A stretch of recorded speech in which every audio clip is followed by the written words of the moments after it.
past few weeks, we've traveled the country meeting our workers and our industries. And people understand that we're living in a much more unpredictable and dangerous world. There are things we cannot control, but there are lots of things that we can control. What we heard is this. First, a call for more support. Second, a pride to keep building Canada strong. And third, a shared determination on that mission. The global trade landscape is shifting, and Canada must meet the moment. Our government is building a more resilient, a more independent economy, one that puts Canadian workers and industries first. Aujourd'hui, nous investissons dans nos travailleurs et nos industries. On investit dans les gens de chez nous et dans nos entreprises. Les gens veulent qu'on agisse et c'est exactement ce qu'on fait. On le fait parce que c'est bon pour notre économie et c'est bon pour le Canada. We're doing this not only to protect our economy now, but also to make sure that we're thinking ahead and we're acting for the long term. And together, we're laying the foundation for Canada's prosperity where every region of this country can grow, succeed, and lead. And with now, indeed, and now, it is my pleasure to present you the Prime Minister of Canada, Mark Carney.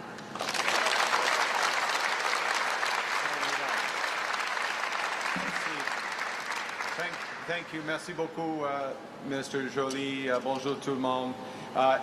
It is a great pleasure to be here at Mitsubishi Heavy.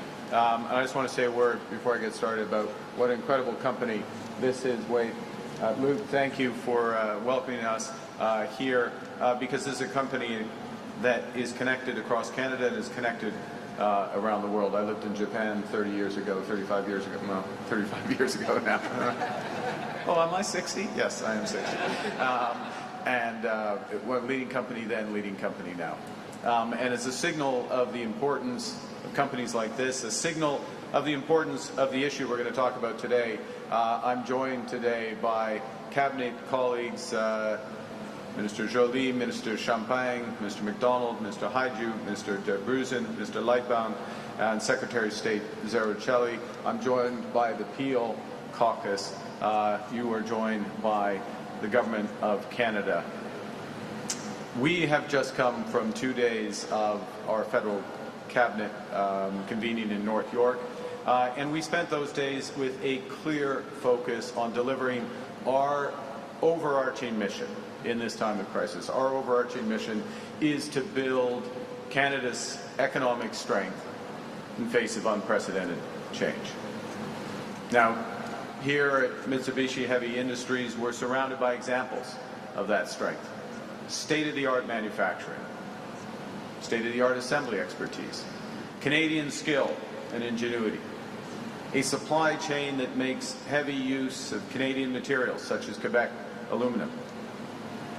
And workers in this facility are building more than aircraft. They are building a stronger future for their families and for our country.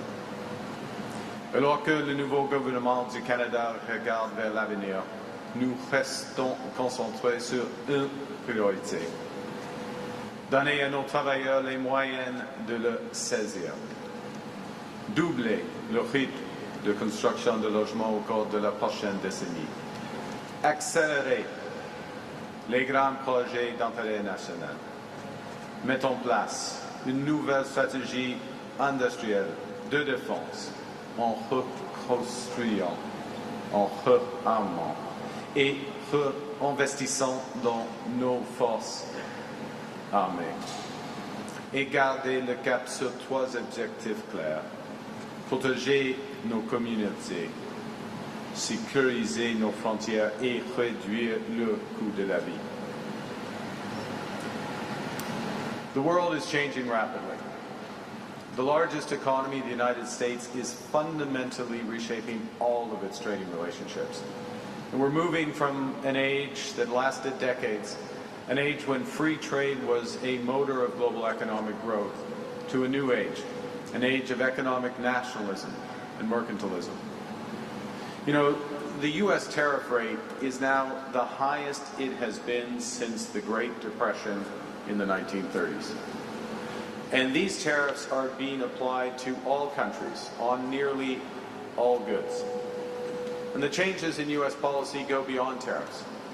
Countries now must, in effect, buy access to the world's largest economy through investments, through unilateral trade liberalization, and policy changes in their home markets.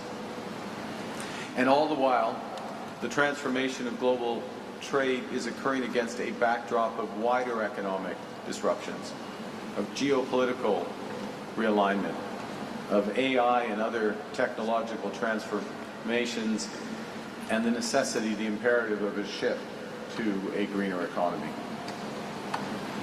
What's going on is not a transition, it's a rupture, and its effect will be profound. Workers displaced from their jobs, supply chains that have existed for decades disrupted, companies forced to change where they find their materials and their products. And all of this is causing an extreme uncertainty that's holding back massive amounts of investment and, as a consequence, slowing economic growth. Just this morning, we see the impact in today's employment report in Canada, with unemployment rising across regions and sectors. This makes decisive action crucial. To be clear, we're in a position right now where Canada currently has the best trading deal with the United States of any of their trading partners. 85% of our trade with the U.S. is now tariff-free. We have the lowest tariff rate of any country in the world. But we also know that given all those changes, given the rupture, we can't rely on our most important trading partner as we once did. Le libre-échange, depuis longtemps, est un pilier de l'économie canadienne. Pendant des décennies, notre participation croissante au marché américain a constitué l'un des fondements de notre force économique. Le commerce représente près de 2/3 du produit intérieur brut du Canada. Des secteurs comme l'automobile, l'acier et l'aluminium envoient plus de 90% de leurs exportations vers les États-Unis et, dans bien des cas, les chaînes d'approvisionnement sont interdépendantes. Ces secteurs sont essentiels pour notre économie en raison de l'ampleur de leur production, des carrières qu'ils génèrent et des collectivités qu'ils soutiennent. Ce qui était autrefois une des plus grandes forces du Canada est aujourd'hui devenu une vulnérabilité. So our relationship with the United States, so essential for so many industries, was once one of our greatest strengths, and in many cases, in certain sectors, has become a vulnerability.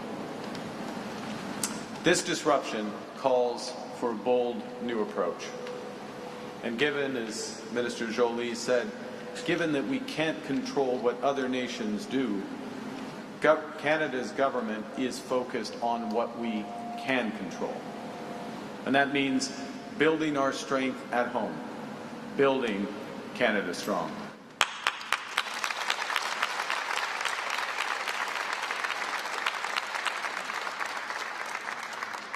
That means giving our workers and our companies the tools they need, retraining our workers, transforming our strategic sectors, creating entirely new industries, and being our own best customer by buying Canadian.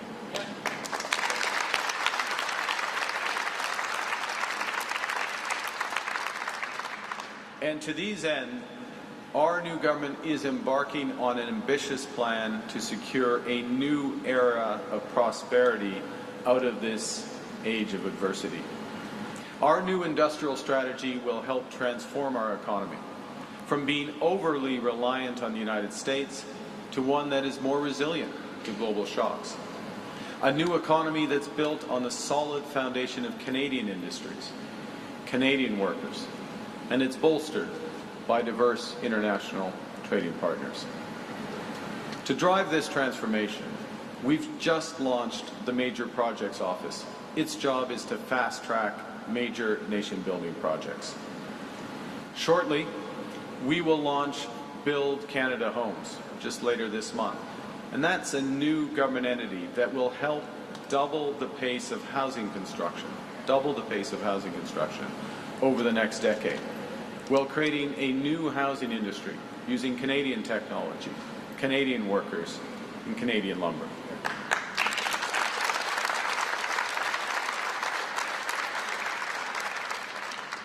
This fall, we will unveil a new defense industrial strategy so that our defense estimates, which will be enormous, our defense investments support the growth of Canadian industries and create Canadian jobs and careers.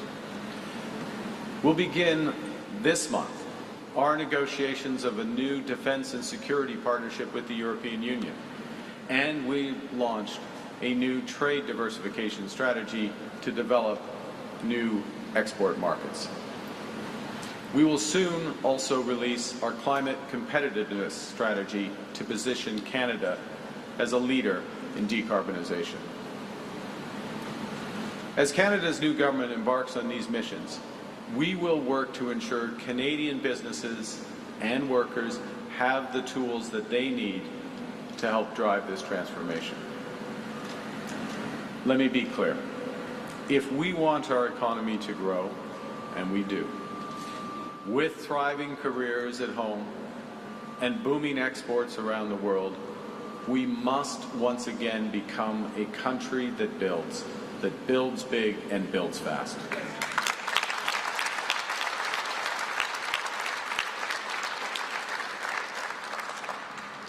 Because, as Minister Valdez knows, entrepreneurs, builders, dreamers power our economy.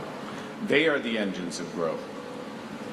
And the strategic industries that are being so heavily impacted by U.S. tariffs, steel, lumber, aluminum, copper, our resource sectors, these are the industries that build Canada.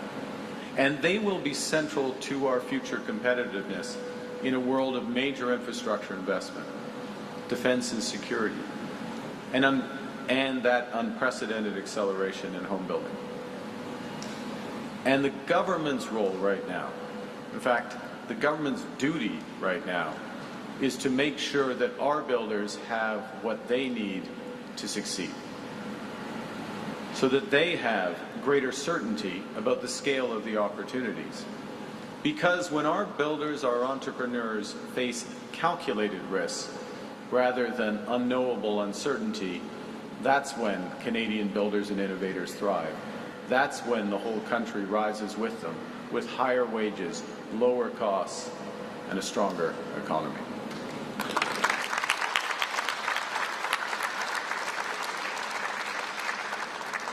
So today, to fortify our economic strength, my colleagues and I are announcing a series of ambitious new measures to protect, build, and transform our strategic industries.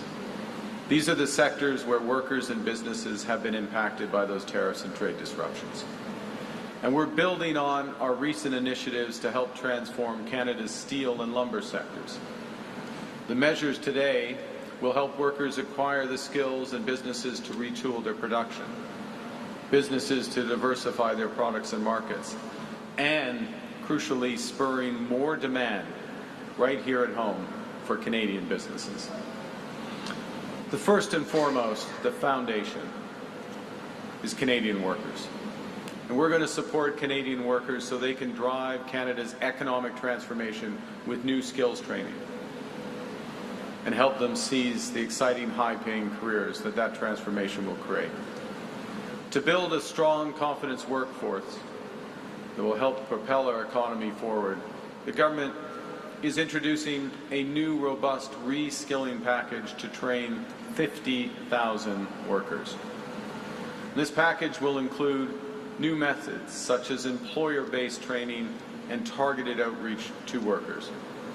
We will automatically enroll new employment insurance claimants to our new jobs matching program and introduce a new platform with a skills to job tool to make job searches easier and match people more quickly to new jobs, connect them to training opportunities and career counseling. We'll leverage digital technologies and artificial intelligence to help working Canadians find training courses, supported by partnerships with companies such as Indeed, Jubilico, Career Beacon, ZipRecruiter, and eCampus Ontario. We'll also launch new sector alliances across industries, unions, and governments to coordinate recruiting and retraining efforts. And finally, we'll adapt employment insurance to provide a bridge to laid-off workers, giving them the time they will need to pivot. This will include providing long-tenured workers with up to 65 weeks of benefits. That's 20 more weeks than they have access to today. And we'll waive the one-week waiting period for over 700,000 claimants. The second major initiative that we're announcing today is a new $5 billion strategic response fund to help Canadian businesses adapt, diversify, and build that new economy. This fund has three core objectives. First, to help businesses pivot to new products and markets. Secondly, to retrain and retain skills and production here in Canada. And thirdly, to make our businesses globally competitive. So businesses can use these funds to invest in the design of new products, to retool their plants to boost productivity, or to offset the costs of accessing new markets. And the fund will be open to all sectors, given the fact that the tariff impacts are wide-ranging across Canadian industries. La priorité sera accordée aux projets issus des secteurs les plus touchés par les tarifs, comme l'acier, l'aluminium, l'automobile et le bois d'œuvre. Les fonds de réponse stratégique travaillera en étroite collaboration avec nos nouvelles alliances sectorielles pour s'assurer que ces projets d'investissement ne soient pas freinés par les défis du marché du travail. Grâce à une meilleure corrélation entre les travailleurs et l'industrie, nous pourrons former efficacement et jumeler les travailleurs aux nouveaux emplois dans le secteur de demain.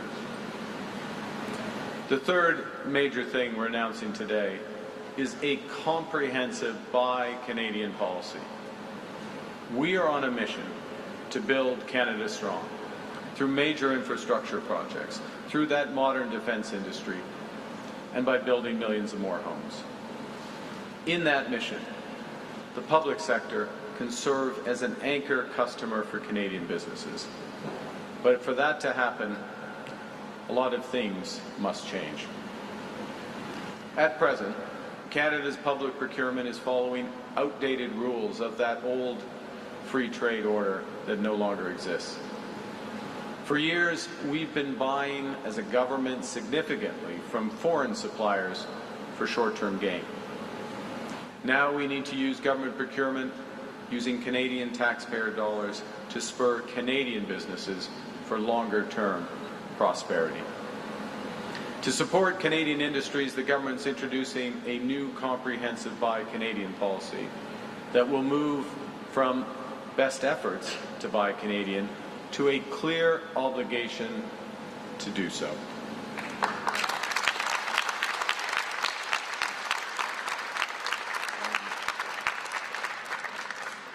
And when Canadian suppliers are truly unavailable, will require local consent and purchases from trusted partners.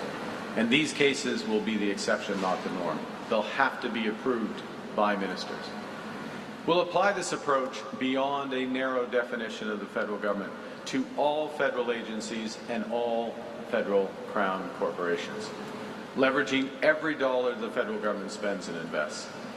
And finally, we're going to cut out red tape and simplify access for businesses to those federal procurement opportunities. This is an approach that can also help serve as a roadmap that could be adopted by provinces, territories, and municipalities.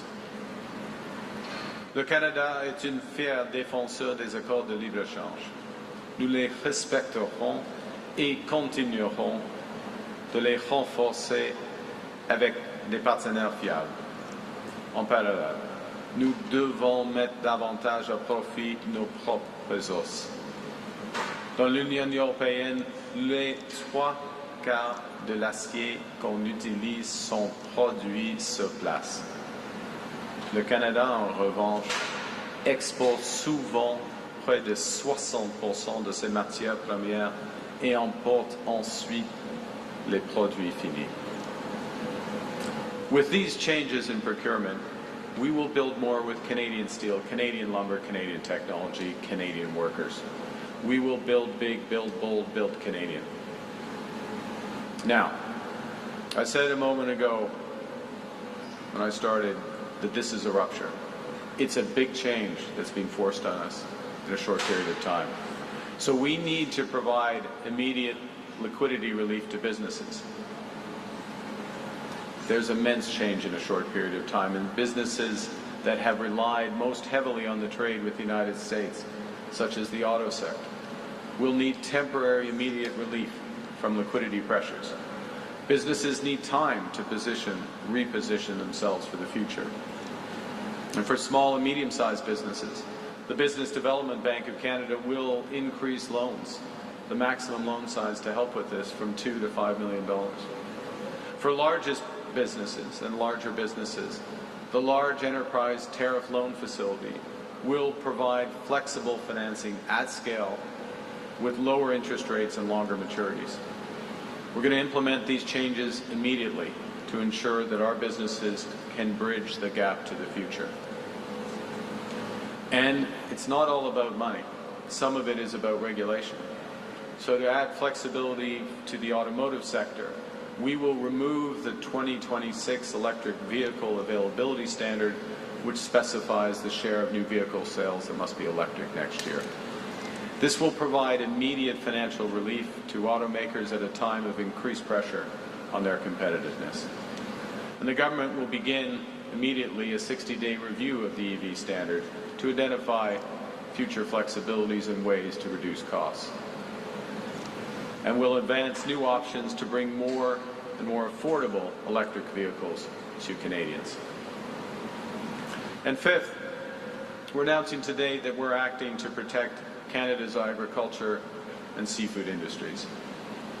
I'm going to focus on Canadian canola, which has been hit with Chinese tariffs.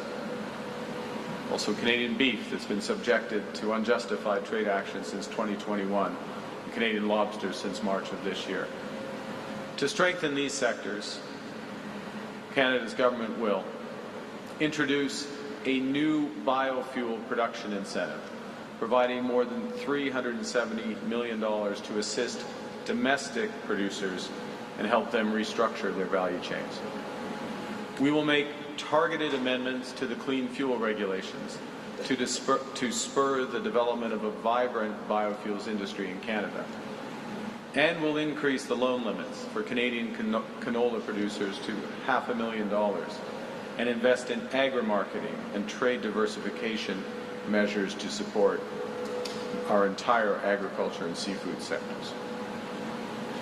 En mars, notre gouvernement a annoncé une initiative régionale de réponse tarifaire pour les petites et moyennes entreprises touchées par les tarifs américains.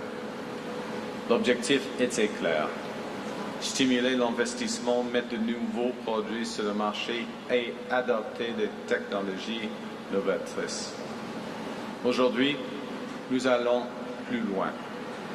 Nous élargissons ce programme en faisant passer le financement de 450 millions à $1 milliard.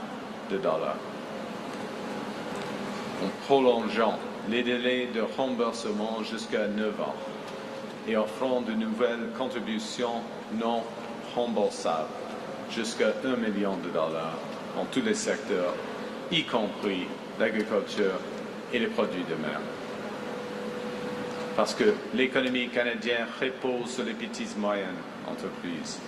Et si nous voulons bâtir l'économie de demain, elles devront investir maintenant. The mission that is guiding Canada's new government, the North Star that we follow, is building lasting economic strength for Canadian workers and their families. With economic uncertainty making it challenging for the private sector to invest, government must act.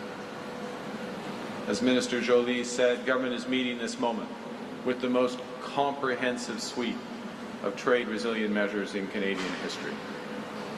We're building these measures around 5 principles. A focus on the future to ensure that workers and businesses have the tools they need to pivot to new opportunities.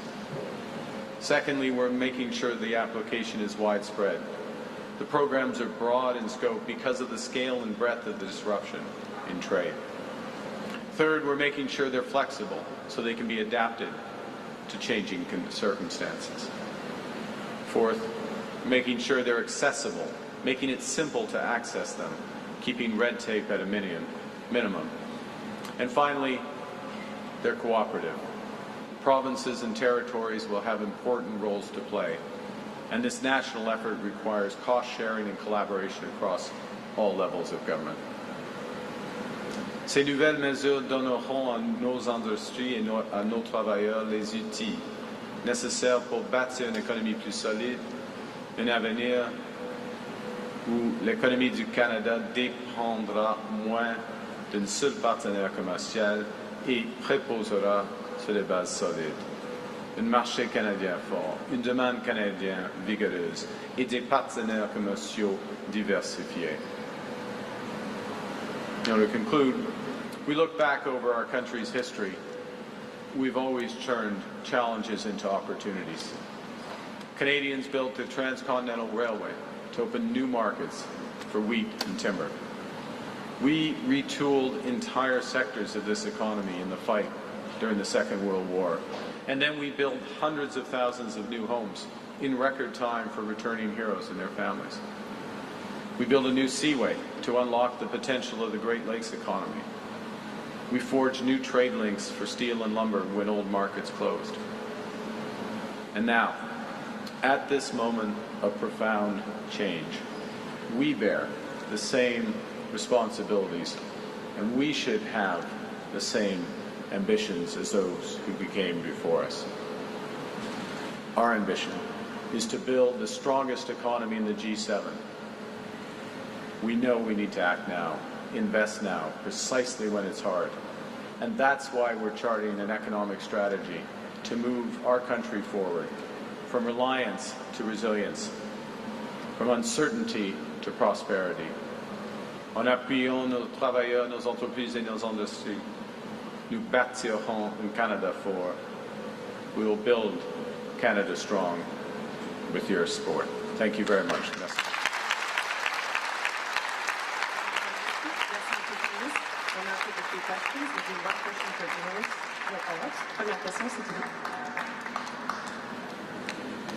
Good morning, Prime Minister. Judy Trin with CTV News. Given that your government is pausing some EV targets and reevaluating the policy, and in your own words, you said you would like to pursue new options to bring more affordable electric vehicles to Canada. Does that mean that your government is also considering lifting the 100% tariffs that your predecessor put on electric vehicles made in China that had triggered punishing tariffs on the canola industry in Western Canada? Thank you for the question, Judy. The first thing is to say, from our perspective on climate competitiveness, is to develop the competitiveness of our industries everywhere from the resource sector through to manufacturing, through to services, so that Canadian businesses can compete. We can grow foreign markets. We can grow jobs and sustainable jobs here in Canada. And in that regard, there's a series of measures that we're taking and will take, starts from the tax system and works its way out, so that the investments in decarbonization are happening here in Canada. You will see some elements of that coming with the major projects when those announcements are made as well, but there'll be a more comprehensive approach for climate competitiveness as part of our global industrial competitiveness strategy, and you'll see that in the coming weeks. That's the first point. So I want to put it into that context. The second is that we are working through, we're at the start of a restructuring in the Canadian auto sector. The suspension of the EV mandate for 2026 is part of helping with that. Crucially, that strategic response fund that we announced today, the $5 billion that's available for retooling, reinvestment, repositioning, we expect heavy use in the auto industry to help with that repositioning. And it is in the context of broader trade discussions, yes, with the United States, first and foremost, given the deep, deep ties between Canada and the United States in the auto sector, as well as other countries. With respect to China, we have begun more intense engagement with China with respect, first and foremost, to canola and other agriculture and seafood products. But it will, I'm sure those discussions will branch out, but it's too early to come to any conclusions on those. Thank you. Bonjour, Monsieur le Premier ministre, Valérie Gavage de Radio-Canada. Vous abandonnez aujourd'hui cette mesure sur les véhicules électriques. Vous avez abandonné la taxe carbone. En même temps, vous avez des députés qui mettent sur pied un caucus vert parce qu'ils trouvent que vous ne vous préoccupez pas suffisamment de l'environnement. Comment vous allez faire pour les rallier? Et puis, est-ce que le Canada est en train d'abandonner ses ambitions climatiques? Non, merci pour votre question. Non, c'est la position du gouvernement du Canada que la lutte contre le changement climatique, c'est une obligation morale. Mais c'est en même temps, c'est un impératif commercial, c'est un impératif de compétitivité. Et maintenant, nous mettons l'accent sur la compétitivité de nos entreprises, de nos travailleurs, en ce qui concerne la réduction des gaz à effet de serre. Par exemple, nous avons déjà, mais nous allons renforcer les crédits d'impôt afin d'avoir plus d'investissement dans l'énergie propre. Premier point. Deuxièmement, on va garder le prix industriel du carbone. Il faut améliorer le fonctionnement de ces marchés. Et comme je viens de dire, il y aura une stratégie, une politique de compétitivité du carbone et une stratégie pour la nature en même temps. Alors, on va faire beaucoup en mettant l'emphase sur les résultats. Les résultats, c'est-à-dire de la compétitivité de notre économie, de nos entreprises, en ce qui concerne les réductions de gaz à effet de serre. Merci. Question, CBC? Prime Minister Tom Harrod at CBC. Can I ask you, if you're reviewing the EV mandate, are you open to the idea of scrapping it altogether like the Conservatives are demanding? And I guess how should Canadians, we just asked this in French, but how should Canadians, I guess, see your commitment to Canada's climate goals? And if I could get you to clarify just on another matter, Minister LeBlanc said yesterday you're now pursuing smaller deals in certain sectors with the United States on tariffs. Why are we pursuing that strategy? Well, I'm going to take the second part first, and I'll come back to you first, which is Minister LeBlanc. What Minister LeBlanc said yesterday is what I said the day before, actually, so it's good to see that we're lined up. We're all lined up in the strategy. What's happening with our situation with the United States, and I'll do this quickly. We have the best deal of any country right now. 85% tariff-free, lowest tariff rate. The issue is the strategic sectors, and it's a big issue. Flavio Volpe is here. Thank you for coming. Flavio, he knows it well. Autos, steel, aluminum, forest products, copper. Those are the big issues. And those are areas that the United States has identified, we would agree, but has identified as strategic. So they have a different tariff regime for those sectors. And the only way to tackle those is to go directly to the sectors and recognize the interdependence between Canada and the United States. The fact that Canada makes the United States more competitive in these sectors and structure agreements in and around there, or look to structure agreements around those. Now, the U.S. has a very tough tariff policy around these, to be clear. So it's real work, it's hard work, but that's where we're focused. That is the, quote, smaller, they're not small, they're big, but sector-specific deals. At the same time, there will be a review of our overall trading arrangement with the United States and Mexico, CUSMA. We have begun the preparations for that. I expect the Americans and the Mexicans will do the same. That will happen, begin in the new year. But effectively, that is the bigger trading relationship, and so the focus for the larger trading relationship shifts to there. With respect to EV mandates, let's be absolutely clear. We have an auto sector because of the massive change in U.S. trade policy is under extreme pressure. We recognize that. That's why we put in place the major liquidity facility, and it is an enormous liquidity facility, the large enterprise tariff facility. That's why we're putting in place $5 billion in the strategic response fund. That's why we're working with worker retraining. And that's why we're also looking for Buy Canadian opportunities with that sector, okay, that and other sectors. In that context, the EV mandate this year adds to the liquidity issues they have, the financial challenges that these producers have. They've got enough on their plate right now. So we're taking that off, allowing them to focus, working with them. We're using this as an opportunity as part of a broader strategy on climate competitiveness to look at all our measures to help get greenhouse gases down, as I said a moment ago in French, greenhouse gases down in the key sectors, as well as across the economy.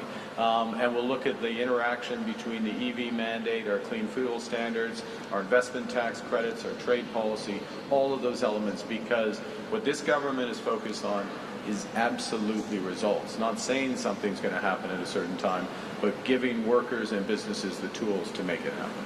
Prochaine question. Oui. J'ai déjà répondu en français, en effet, parce que c'était le questionnaire en avance, c'était presque le même. Alors, pardon. Madame. Bonjour, Émilie Bergeron, la presse canadienne. Sur votre annonce, en annonçant autant de mesures aussi vastes, aujourd'hui, est-ce que vous dites aux entrepreneurs, ça peut être encore très long, la guerre tarifaire, armez-vous de patience? Et pourquoi avoir attendu jusqu'à aujourd'hui, tout ce temps-là, pour que le secteur de l'aluminium reçoive de l'aide financière?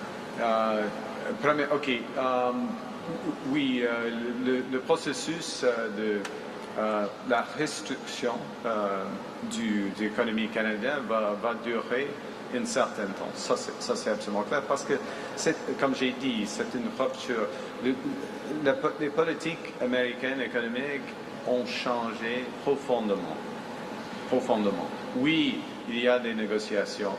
Oui, on va gagner de plus, probablement, dans les négociations. Oui, on va diversifier nos marchés, absolument. Mais ce processus va prendre du temps. Alors, il faut investir, et en ce moment, il faut investir maintenant afin d'accroître la compétitivité. Alors, c'est la raison pour laquelle d'avoir dans vos mots des initiatives vastes. Alors, en ce qui concerne le secteur d'aluminium, il y a toujours des options d'avoir accès au large enterprise tariff liquidity, la liquidité là. Et oui, maintenant, il y a d'occasion avec le fonds de réponse stratégique, parce que nous avons des discussions tout le temps avec le secteur d'aluminium, ministre de l'Industrie, ministre des Finances et moi-même. Alors, c'est approprié maintenant. Et le montant, comme vous l'avez dit, c'est 5 milliards de dollars. C'est approprié. Ouais. Mais pourquoi maintenant et pas avant? Pourquoi pas avant? Ouais, c'est le moment. Maintenant, c'est fait. Next question. Sipa? Good morning, Prime Minister. Good morning, Minister Joly. Prime Minister, you and your office announced yesterday a willingness to support Ukraine with military scalable assistance, military assistance to support a lasting peace of the country. But now we've heard the Russian president reject such security assurances. He says that any troops, foreign troops in Ukraine would be a legitimate target Does that change at all your stance that was announced yesterday? Look, President Putin is the cause of this war. He has not yet come to terms with the need for peace. We need to maintain, through the coalition of the willing, other allies, the Ukrainian armed forces need to maintain maximum pressure. That pressure has several aspects. First, obviously the Ukrainian forces themselves and ensuring that they are appropriately armed in their valiant fight, and Canada has just reinforced that, as have other allies. Secondly, that pressure is economic. Sanctions. We have put in place sanctions on more than 3,000 individuals, tightening the oil price cap and other sanctions. The next wave of sanctions is being prepared amongst allies, and it will come, and these are having an effect on Russia's economy, and we need to keep there. The third aspect is to make clear that Ukraine will be supported when peace comes, when there is a cessation of hostility. First and foremost, that's the Ukrainian army, but yes, it will need to be backed up by robust and credible security guarantees. That's why Canada is in the coalition of the willing, and through part of that. Mr. Putin is the cause of this war. He's the reason for the killing. He is not going to dictate the terms of the peace. Next question, Laura. Good morning, Prime Minister. Laura Stone, Globe and Mail. I wanted to ask about our story today on Tom Pitfield. I was wondering if you knew about his ties to the tobacco industry before our story, when you hired him in your office, if you have any moral qualms about his ties to the industry, given the push to stop smoking and vaping, and if he will recuse himself from any health discussions or debates in your office. Well, the first thing is people in my office, as you know, and Canadians would expect, go through conflict of interest and ethics procedures, and appropriate screens are put in place and they're followed. That's the case for Mr. Pitfield. That's the case for all the staff in my office. That's the first. The second, there's certain activities which are legal in this country, which I don't necessarily follow or approve of. But that's people. We have tobacco industry in the country. We have people who smoke in this country. It is legal to buy cigarettes in this country. I make no judgment about that. I can't hear you. Will he be involved in any health discussions or policy discussions? I don't know. Next question, please. Non-issue. Good morning, Eric VNOC, CH News. We cover Hamilton and Niagara region, which has a large number of foreign workers. Is your government planning on making changes to the temporary foreign worker program? Look, I think the first thing I'll say is that what this government is committed to do, and we are putting in place the measures in order to do it. I'm going to give a specific example of some success here with respect to foreign workers in a moment. But our overall commitment, and let's put this in context, foreign workers are about 7% of the labor force, a little more than 7% of the labor force, and we've committed to get that number down to less than 5% by 2027. Okay? So that takes a comprehensive strategy, it's adjustment, and we're talking students, we're talking asylum seekers, temporary foreign workers, all classes, provincial nominee program workers, all these classes of workers. With respect to temporary foreign workers, they are less than 1% of the labor force. We're looking to adjust those levels and the composition of those workers. And one of the things that this government put in place was restrictions to reduce the flow of low-wage foreign workers, so those who are taking the lower-wage jobs in this country. And that flow is down 70% this year. I'll repeat that, 70% this year. So context is important, trajectory is important. We're acting, things are moving. Next question. We'll have time for one last question. Ira?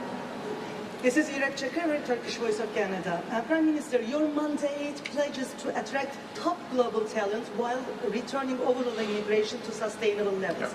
Yet recent data show an uptick in skilled immigrants and even citizens leaving Canada, citing housing and wage pressures, as you know. As you pursue new alliances and define strategic sectors, how will you prevent reverse migration from hollowing out the workforce those sectors need?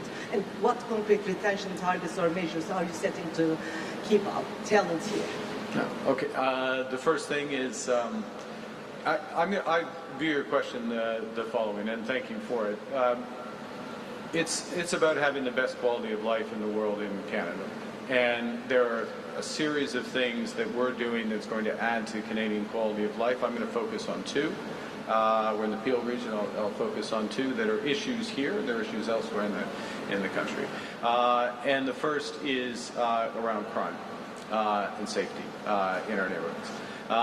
This government is committed to reforming the criminal code to ensure that organized crime, gang crime, crime with handguns, home invasions, auto theft, that the individuals who participate in those crimes pay the price they should with consecutive sentencing, that they are not in a position where they commit a crime one day and they're arrested and then out on bail the next.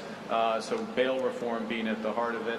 We're committed to having more officers at our border, 1,000 more border agents, more RCMP, committed to working more closely with the provinces. And I'll give you a specific example with respect to the last. We've been working with the Council of Federation, all the provinces, on bail reform. We will be legislating on that. We're proposing legislation, I should say, to the House on that next month.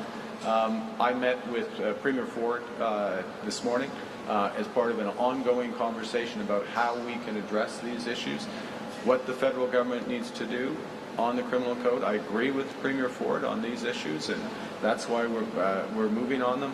What the province and the municipality can do in terms of policing more effectively. So we're working very closely. That's one aspect of quality of life. Another aspect of quality of life is housing. In the next few weeks, we will announce the launch of Build Canada Homes as part of doubling the rate of housing starts in this country, including in this region, to help ensure people have homes, have the communities they wish, and help with that.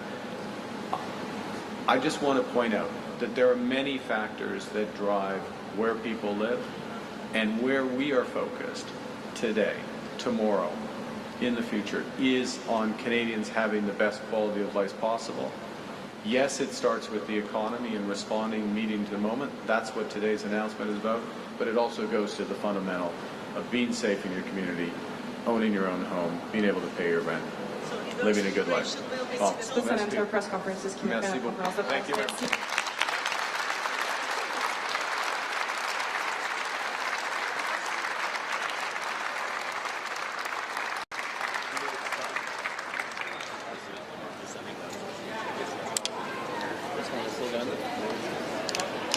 Sorry, I was thinking at the same time, monitoring two cameras.